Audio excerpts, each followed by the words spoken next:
질문 하나 드리겠습니다. 여러분은 몇 살까지 사실 건가요? 90세, 100세까지 사신다고 칩시다. 그런데 그 나이까지 행복하게 사실 자신 있으신가요? 국민연금공단이 은퇴자 5천 명을 조사했습니다. 충격적인 결과가 나왔습니다.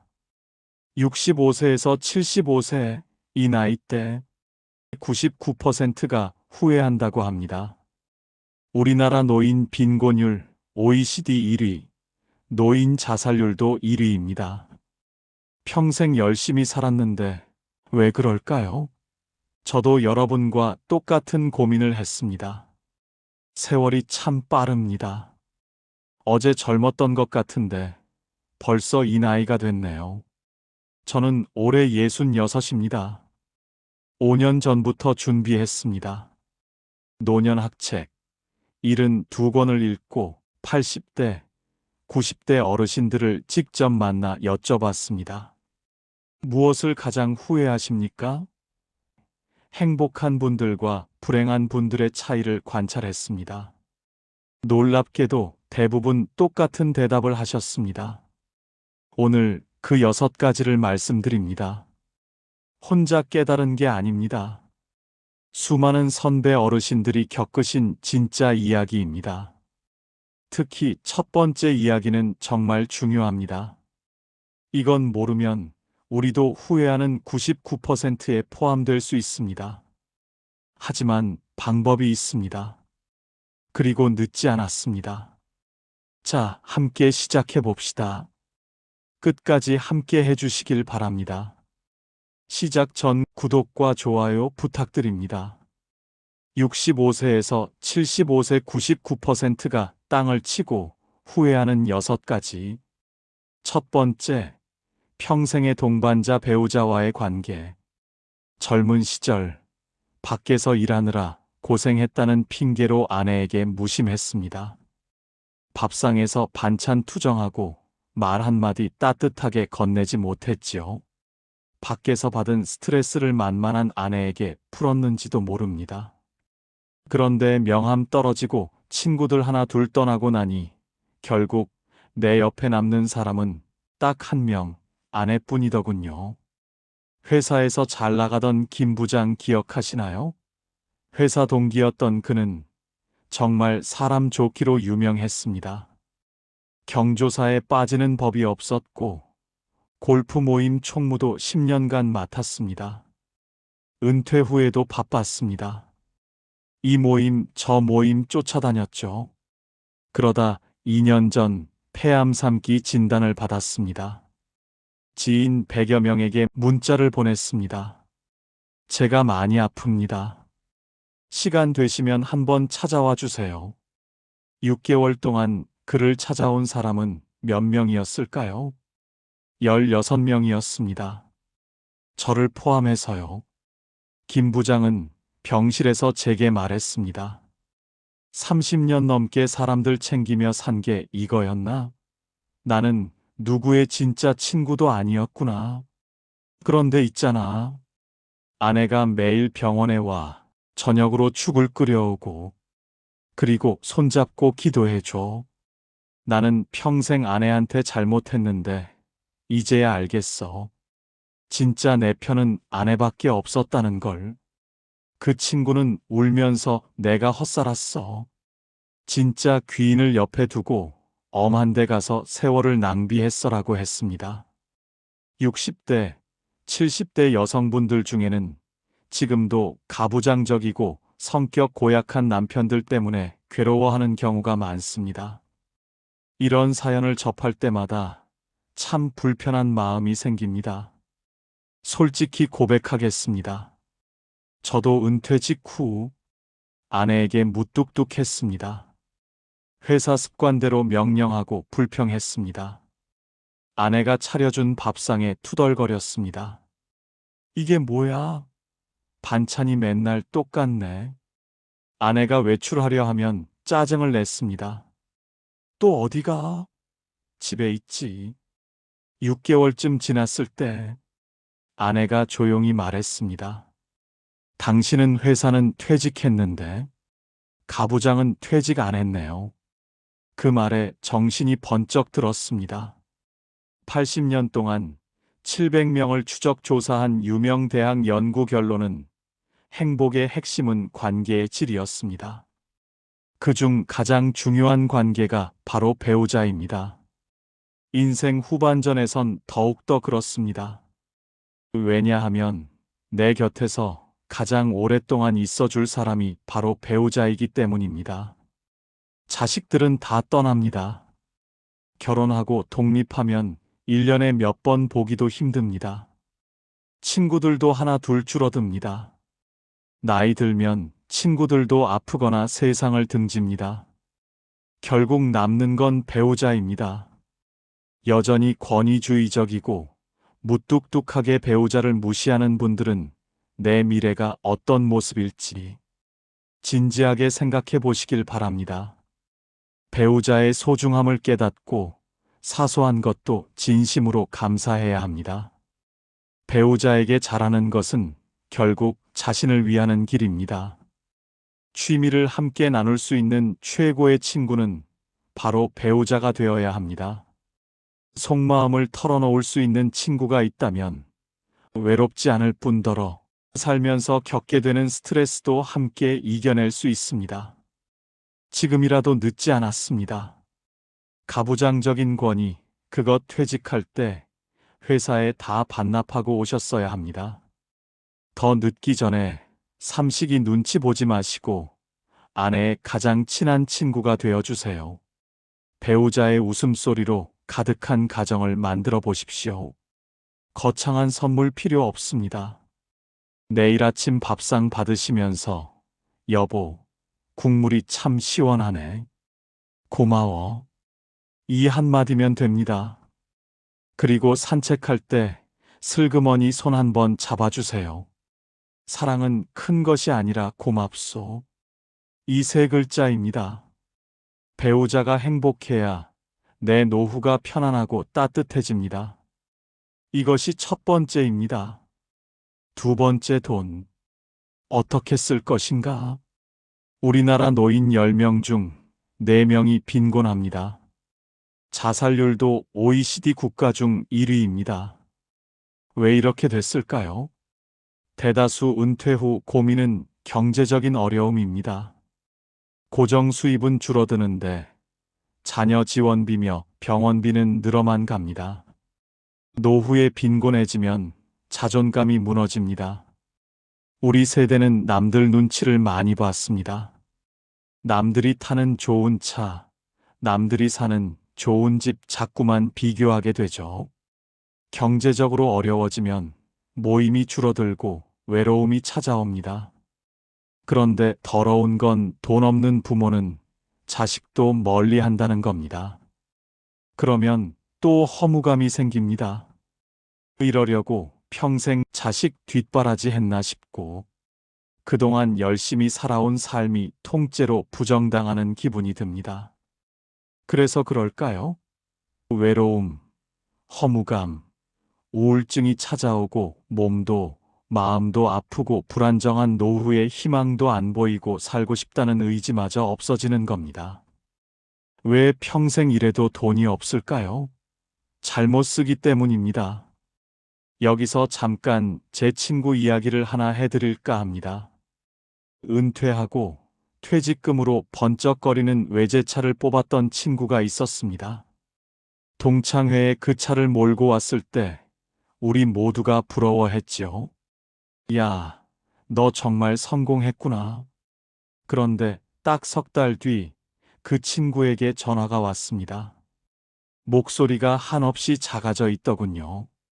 여보게 미안한데 돈 100만 원만 융통해 줄 수 있나? 알고 보니 덜컥 사버린 차 할부금 내느라 정작 병원비 낼 돈이 없었던 겁니다. 친구가 술 한 잔 기울이며 그러더군요. 남들한테 보여주려고 산 건데 그 껍데기 때문에 내 속은 썩어 들어가고 있어. 우리 세대는 남들 눈치 보는 소비를 많이 했습니다. 동창회 가서 자랑하려고 친척들한테 잘 산다고 보여주려고 명품 가방 사고 좋은 차 사고 비싼 식사하고요. 저도 그랬습니다. 동창회 갈 때마다 신경 쓰였습니다. 차는 무엇? 옷은 뭐 입을까? 남들 눈치가 보였죠. 우리 이제 껍데기는 좀 벗어 던집시다. 남들 보기에 좋은 삶 말고 내가 편안한 삶을 살아야 합니다.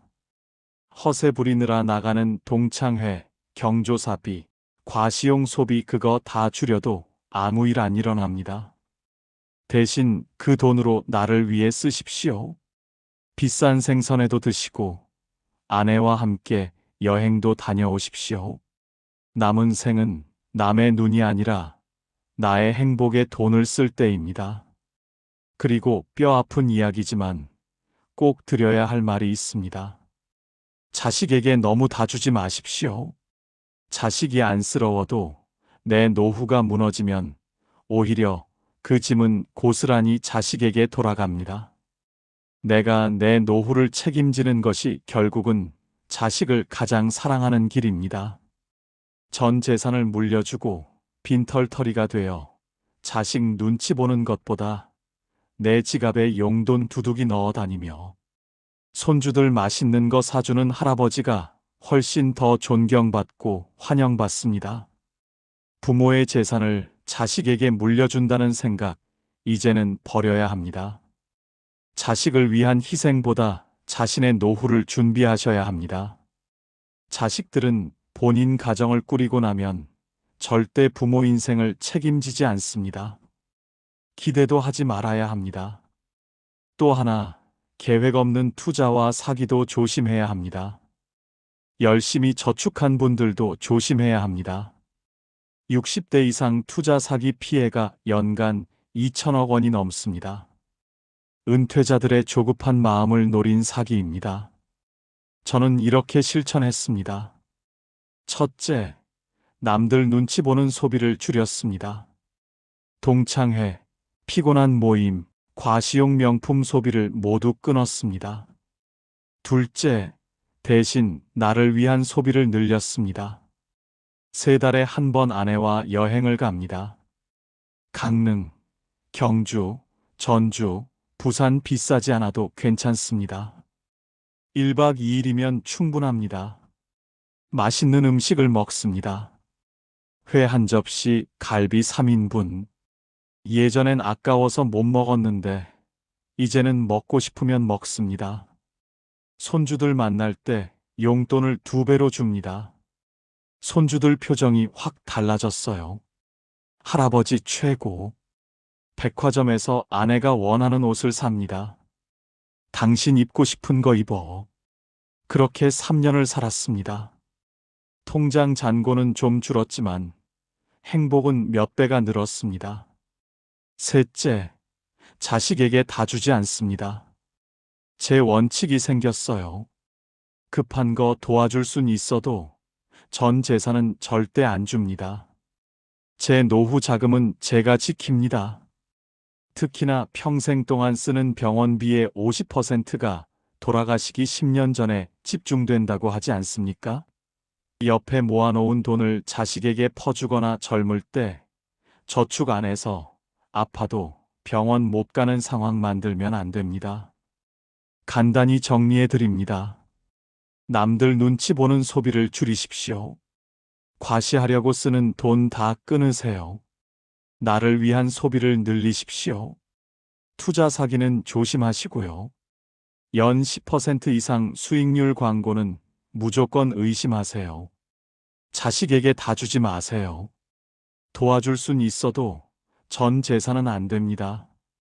보여주기식 삶을 내려놓고 진짜 나를 위한 곳에 돈을 쓰십시오. 이것이 2번째입니다. 3번째, 건강. 마지막까지 나답게 살려면 건강 아무리 강조해도 지나치지 않지요. 그런데 오래 사는 게 중요한 게 아닙니다. 어떻게 오래 사느냐가 중요합니다. 60대가 가장 많이 후회하는 것 중 하나가 이제는 나이 들었다고 어쩔 수 없다며 건강을 소홀히 한 것입니다. 앞으로 인간의 평균 수명은 점차 늘어날 전망입니다. 현재의 60대는 과거의 40대, 50대와 같습니다. 그러나 건강 관리를 잘못하여 오랫동안 침대에만 누워 있다 죽음을 맞이한다면 장수는 아무런 의미가 없습니다. 노인 두 분 이야기를 들었습니다. 한 분은 100세까지 사셨지만 마지막 20년을 요양병원 침대에만 누워 천장만 보고 지내셨습니다. 본인도 지옥 같았겠지만 간병하는 가족들의 삶도 피폐해졌습니다. 다른 한 분은 88세에 돌아가셨지만 떠나기 전날까지 텃밭에서 상추 뜯고 친구들과 경로당에서 웃고 떠들다가 어느 날 아침 평화롭게 잠들듯 세상을 떠났습니다. 과연 누구의 삶이 더 행복할까요? 우리가 꿈꾸는 노후는 당연히 후자일 것입니다. 그러려면 지금 당장 저축을 해야 합니다. 돈 저축이 아니라 근육 저축 말입니다. 나이가 들면 통장 잔고 줄어드는 것보다 근육 빠지는 게 더 무섭습니다. 80세가 되면 근육의 절반이 사라진다고 합니다. 다리에 힘이 풀리면 마음도 약해집니다. 나이가 들수록 혈관에 문제가 생기고 장기의 기능이 점점 약해집니다. 건강의 적신호가 켜지는 거죠. 그러나 이런 노화를 당연한 것으로 여겨서는 안 됩니다. 노화 자체는 우리 힘으로 막을 수 없지만 노력을 통해 노화의 속도를 늦추는 것은 가능합니다. 여기서 잠깐 생각해 보십시오. 여러분은 하루에 몇 시간 앉아 계십니까? 미국의 노인 연구소에서 20년 추적 연구를 했답니다. 60세 이상 7만 명을 조사했는데요. 하루 앉아 있는 시간과 사망률의 관계를 봤더니 결과가 충격적이었습니다. 하루 11시간 이상 앉아 있는 사람은 5시간 미만 앉아 있는 사람보다 사망 위험이 40% 높았답니다. 40%입니다. 앉아 있는 시간이 수명을 결정합니다. 80세가 되면 근육이 30에서 40% 감소하고 특히 하체의 근육 감소가 심하답니다. 여성은 폐경기 이후 더 빨리 감소한다고 하더군요. 그러니 오늘부터 소파에서 일어나십시오. TV 보는 시간 조금만 줄이고 햇볕 쬐며 걸으십시오. 거창한 운동이 필요한 게 아닙니다. 단백질 챙겨 드시고 30분에 한 번씩 기지개라도 켜십시오. 내 두 다리로 씩씩하게 걸을 수 있어야 남은 인생의 풍경도 즐길 수 있습니다. 뇌의 건강도 챙겨야 합니다. 기억력, 인지력, 학습 능력의 감퇴는 자연적인 노화 현상입니다. 치매는 사실상 예방이 불가능하다고 합니다. 그러나 꾸준한 지적 활동, 독서와 바둑 등 손을 많이 움직이는 동작과 피아노 치기, 뜨개질, 젓가락질 등 오감을 자극하는 활동과 적절한 운동과 휴식은 뇌기능 유지에 도움이 됩니다. 여기에 긍정적이고 낙천적인 마음가짐, 이건 역시 뇌를 활성화시키는데 중요합니다. 그리고 노후를 위협하는 대표적인 질병, 암을 빼놓을 수 없습니다. 균형 잡힌 영양을 섭취해야 합니다. 나이가 들수록 소화기관이 약해지니까 양을 적절하게 관리하는 것도 매우 중요합니다. 일본 오키나와 장수촌들이 배의 80%만 채운다는 습관, 이걸 실천하는 겁니다. 단백질을 챙겨야 합니다. 하루에 체중 1kg당 1.2g이 필요하다고 하더군요. 70kg이면 84g이 필요합니다. 계란 2개, 두부 반모, 생선 한 토막 이렇게 먹으면 됩니다. 아침에는 계란 2개 필수, 점심에는 두부나 닭가슴살, 저녁에는 생선이나 소고기, 단백질을 몇 끼 먹어야 합니다. 담배를 피우지 말아야 합니다. 흡연은 모든 암의 주요 원인입니다. 흡연한 사람은 그렇지 않은 사람에 비해 폐암의 발병률은 20배, 후두함은 10배, 구강함은 4배, 식도함은 3배가 높답니다. 백해, 무익한 담배 반드시 금면해야 됩니다. 주 5회 이상, 하루 30분 이상 가능하면 땀이 날 정도로 걷거나 운동하십시오. 규칙적으로 개인의 연령과 건강 상태에 맞게 운동하는 것이 좋습니다. 본인에게 느껴지는 약간 숨찬 정도, 중간 강도가 가장 좋습니다. 저는 매일 아침 6시에 일어나 30분 산책을 합니다. 3년간 하루도 빠지지 않았습니다. 비가 와도 우산 쓰고 나갑니다. 처음엔 10분도 힘들었지만 2주 지나니 익숙해졌고 지금은 안 나가면 몸이 근질근질합니다. 집안일도 직접 합니다. 청소기 돌리고 설거지하고 빨래 널고 쓰레기 버리고요. 30분마다 일어납니다. 핸드폰 알람을 30분마다 맞췄어요. 알람 올리면 일어나서 기지개 한번 켜고 물 한 잔 마십니다. 화장실 갔다 오거나 베란다에 나가 하늘 보거나 1분이면 됩니다. 이렇게 3년을 살았습니다. 몸이 완전히 달라졌습니다. 건강검진 결과 근육량 3.2kg 증가, 체지방 2.8kg 감소, 혈압 145에서 128로 떨어졌습니다. 의사 선생님이 엄지를 지켜 세우셨어요. 선생님, 완벽합니다.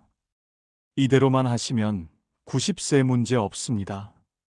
건강에 우선순위를 두면 나이가 들어도 만족스럽고 활동적인 삶을 즐길 수 있는 확률이 높아집니다.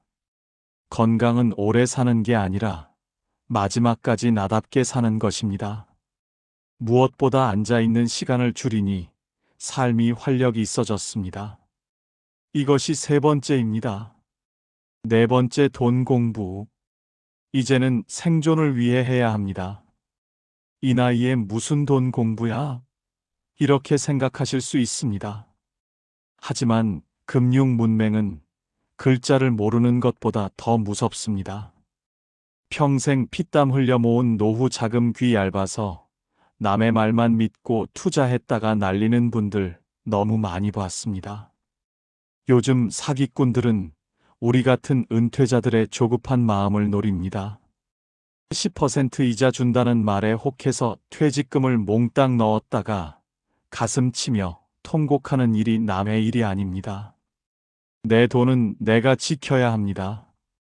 자식도 은행 직원도 내 돈을 책임져 주지 않습니다. 어려운 주식 공부하시라는 게 아닙니다. 적어도 내 돈이 어디서 어떻게 굴러가는지, 세상은 어떻게 변하는지 신문도 좀 읽으시고 경제 뉴스도 챙겨보십시오. 배움에는 정년이 없습니다. 머리를 쓰면 치매 예방에도 좋으니 일석이조 아니겠습니까? 우리가 노후 빈곤 문제를 논하면서 놓치고 있는 중요한 것이 하나 있습니다. 지금의 60대, 70대 분들이 대체로 지독한 금융무지 상태라는 점입니다. 그를 모르면 생활이 불편한 일이지만 돈을 모르면 생존이 달린 문제입니다. 우리나라에선 열심히 일하는 것에 대해서는 모두가 미덕으로 칭찬하지만 본격적으로 자산을 불리는 일에 대해서는 심지어 색안경까지 끼고 보는 것이 엄연한 현실입니다. 주식이나 코인 투자를 하면 도박꾼이라 경멸하지 않습니까? 주식 투자에서 돈 번 사람 본 적 없다고 비아냥 거리지 않습니까?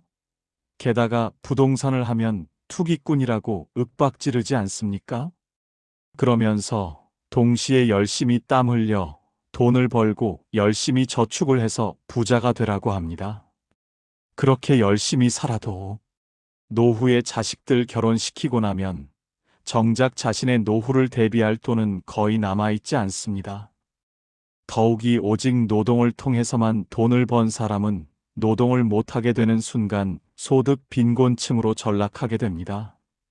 가난을 면하기 위해서 열심히 사는 것은 당연한 것이고 한 사람 한 사람이 자신을 위해서 돈 그 자체에 대해 공부를 해야 노후 빈곤에 빠지지 않게 되는 겁니다. 아무리 많이 배우고 열심히 살아도 돈을 모르고 열심히 일만 하면 그 결과는 뻔합니다. 국가가 나의 노후를 책임질 걸 기대하기 전에 자기 노후는 자기가 책임진다는 생각 가져야 합니다. 그건 금융, 무지에서 탈출해야만 가능합니다.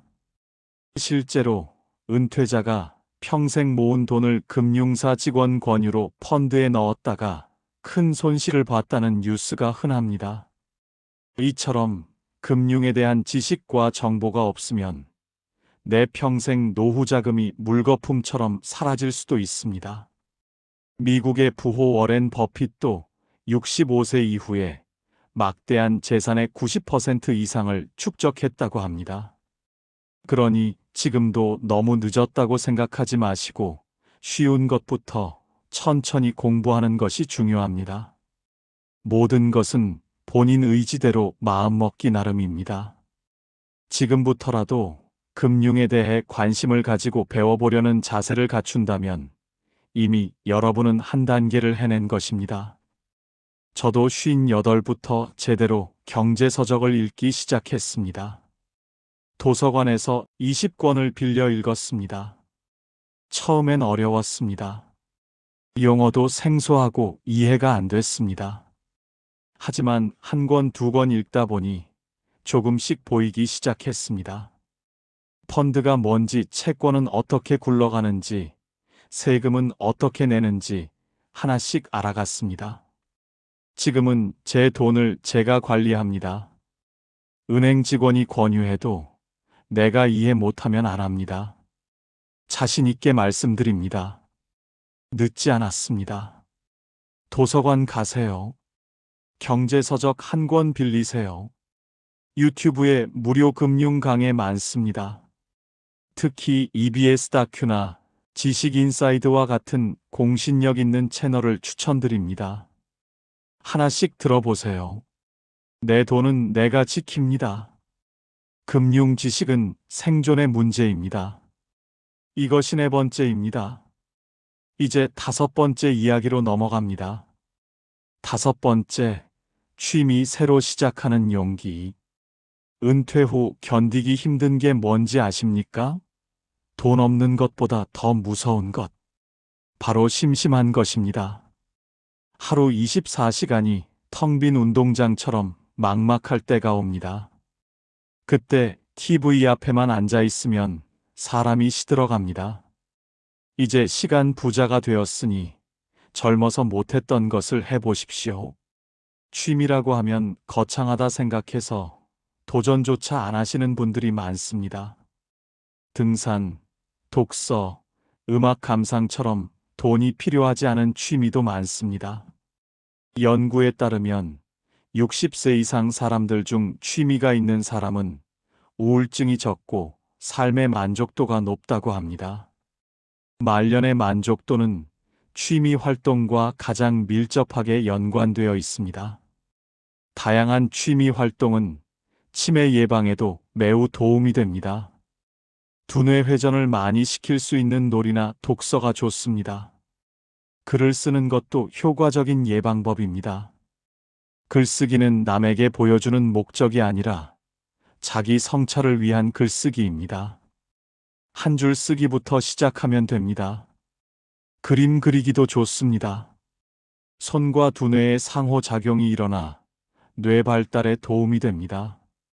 배움을 멈추지 마세요. 호기심을 잃지 않고 사는 것이 중요합니다. 도전 앞에서 주춤거리지 마세요. 그때 용기를 내서 할 걸 그랬어 하는 후회를 남기면 안 됩니다. 무엇을 배우든 기초 과정이 가장 힘듭니다. 하지만 그 고비를 넘어서면 새로운 세상이 열립니다. 이번에는 반드시 해내겠다는 나의 의지만 있으면 됩니다. 저는 65에 수채화를 배우기 시작했습니다. 처음엔 손이 떨려 엉망이었지만 계속하다 보니 이제는 물감이 번지는 걸 보고 있으면 마음이 평온합니다. 1년이 지난 지금 작은 전시회도 열었습니다. 그때의 기쁨을 잊을 수 없습니다. 여러분도 할 수 있습니다. 동네 뒷산의 야생화 이름 외우기, 손주에게 줄 목도리 뜨기, 일기 쓰기 모두 훌륭한 취미입니다. 무언가에 몰입하는 순간 우리는 늙지 않습니다. 눈이 반짝이고 가슴이 뛰는 한 우리는 여전히 청춘입니다. 이번 달 안에 하고 싶었던 취미 하나 시작하세요. 집 근처 복지관 프로그램부터 알아보세요. 3개월만 버티세요. 그러면 보입니다. 나이 든다는 것은 포기하는 게 아니라 새로 시작하는 것입니다. 도전하니 무료하던 삶의 생기가 돌았습니다. 이것이 5번째입니다. 이제 마지막 6번째입니다. 가장 중요한 이야기입니다. 6번째, 혼자 즐기는 고요함의 품격. 나이 들면 친구는 그다지 필요 없습니다. 불편한 사람들과는 교류하지 않아도 됩니다. 나를 위해 살아야 노년의 후회가 없는 법입니다. 나이를 먹으면 혼자서도 잘 즐기면서 잘 놀 줄 알아야 합니다. 혼자 지낼 줄 모르면 옆에 있는 누군가를 괴롭히게 됩니다. 인간이 의미 있게 유지할 수 있는 관계는 150명, 그중 친밀한 관계는 고작 5명에서 15명이라고 합니다. 저는 은퇴 후 연락처 482명 중 진짜 친구 15명만 남기고 정리했습니다. 만나면 피곤한 사람, 자랑만 하는 사람, 에너지를 빼앗는 사람을 제외했습니다. 결과는 어땠을까요? 마음이 훨씬 편안해졌고 지갑 사정도 넉넉해졌습니다. 관계가 의무가 아니라 기쁨이 됐습니다. 관계의 줄임은 인생의 정리입니다.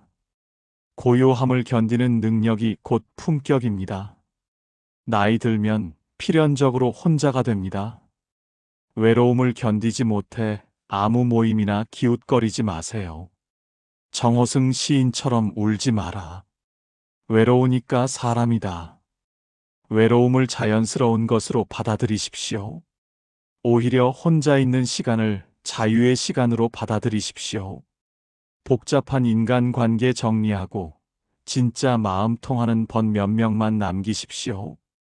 혼자 밥 먹는 것을 처량해 하지 마시고 혼자 숲길을 걸으며 고독을 즐기십시오.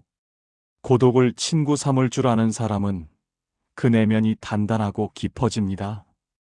그게 진짜 어른의 품격 아니겠습니까? 외로움은 텅 빈 시간이 아니라 나와 만나는 시간입니다. 관계를 정리하니 마음이 평화로워졌습니다. 이것이 6번째입니다. 오늘 긴 이야기 들어주셔서 감사합니다. 어떻게 들으셨나요? 너무 뻔한 잔소리 같으셨나요? 아니면 그래, 내 얘기다 싶으셨나요? 65세, 75세는 숫자에 불과합니다. 오늘이 인생에서 가장 젊은 날입니다. 우리는 늦지 않았습니다. 아니, 지금이 가장 좋을 때입니다. 지난날 누구보다 치열하게 살아내신 당신, 당신의 그 땀과 눈물을 존경합니다. 이제 남은 여생은 누구보다 당신 자신을 사랑하며 몸도 마음도 건강하게 그렇게 웃으며 살아가시길 진심으로 소망합니다. 끝까지 시청해 주셔서 감사합니다.